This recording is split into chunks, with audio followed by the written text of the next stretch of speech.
السلام عليكم أعزائي متابعينا على تطبيق تيوينا تيفي.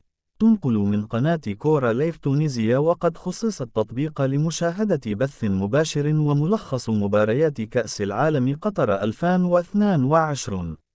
إذا أردتم تحميل التطبيق ستجدون الرابط أسفل الفيديو. والآن نبدأ الحوار حول المشاركة السادسة للمنتخب التونسي وحظوظه للمرور إلى الدور القادم. فأبقوا معنا. هل المنتخب التونسي منتخب قوي وقادر على المنافسة في هذا المونديال، أم سيكتفي بشرف المشاركة وتسجيل الحضور، أم أنه سيكون للمستديرة الساحرة أسرار ويمكن أن تحدث المفاجأة بعد 90 دقيقة؟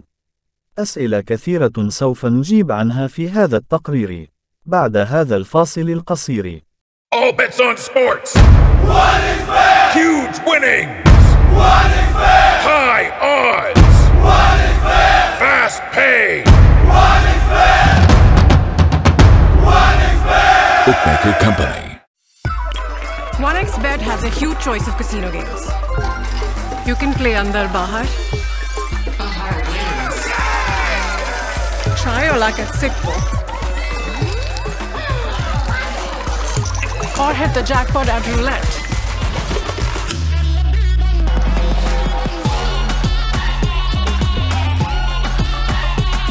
OneXBet, touch the victory.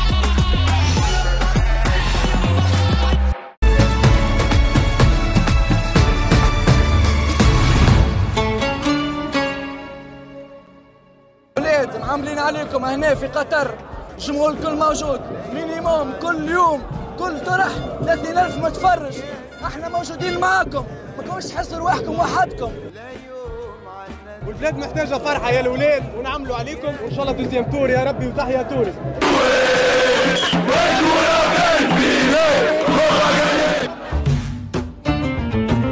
حق المروج الخضر والبحر والصحراء، حق الوفاء والصبر والود والعشرة. الاولاد نستناو فيكم، رانا نستناو فيكم. حزينا للمنتخب التونسي في الدوحة، احنا كجيل هنا قايمين بدورنا، وان شاء الله هما زاد يقوموا بدورهم ويفرحونا ويفرحوا تونسة في تونس. اهم حاجة ان شاء الله الناس الكل تعطي ما عندها، وجرينتا نحبوها كبيرة وقوية للناس الكل. الجالية التونسية في الدوحة كل تستنى فيكم، ان شاء الله مربوحة، وان شاء الله تشرفوا الراية الوطنية.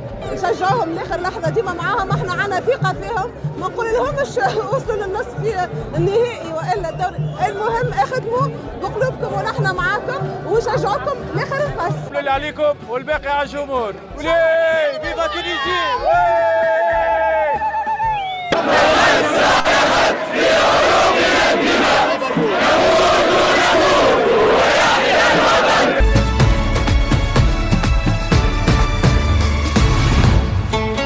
ستكون هذه المشاركة السادسة لتونس في كأس العالم 1978، 1998، 2002، 2006، 2018 و2022، ولم يسبق لها تخطي دور المجموعات.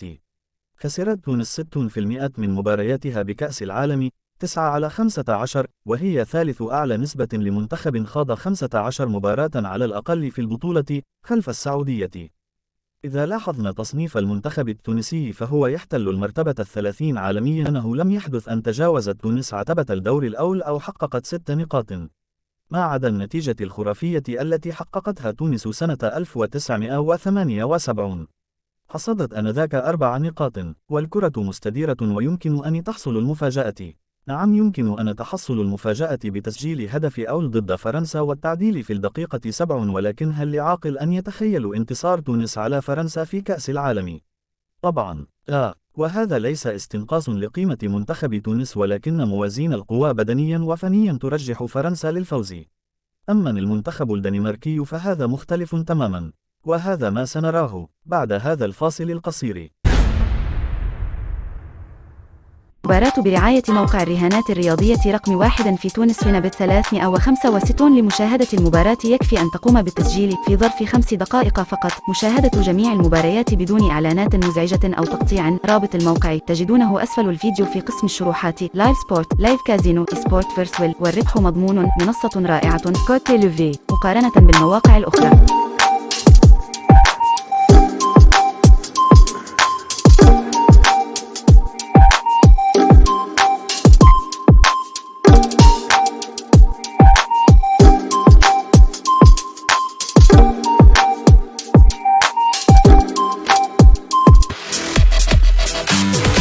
حقق منتخب الدنمارك انتصاره الثامن على التوالي، ويتربع على عرش صدارة المجموعة السادسة بالعلامة الكاملة برصيد 24 نقطة. سجل 30 هدفا خلال 10 مباريات ولم يقبل سوى 3 أهداف فقط. ويحتل المنتخب الدنماركي حاليا المرتبة 10 عالميا، واحتل سنة 1997 المرتبة 3 عالميا.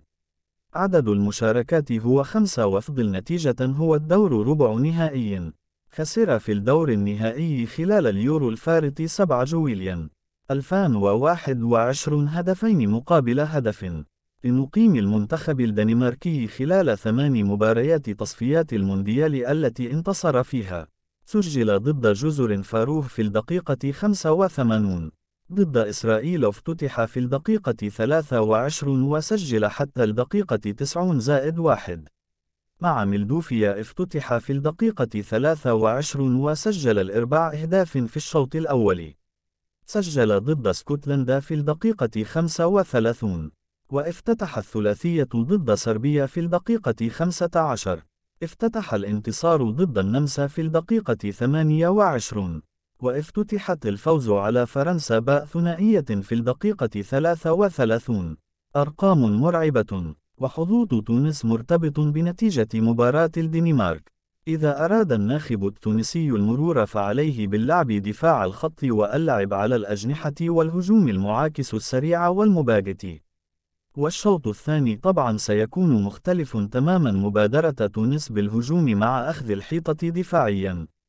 وستكون معركة نصف الميدان هي الحاسم. من يسيطر سيفوز. فحظا موفقا لتونس إن شاء الله. نلقاكم في موعد جديد ونشرة جديدة مع متابعة مباريات تونس في مونديال قطر 2022. إلى اللقاء.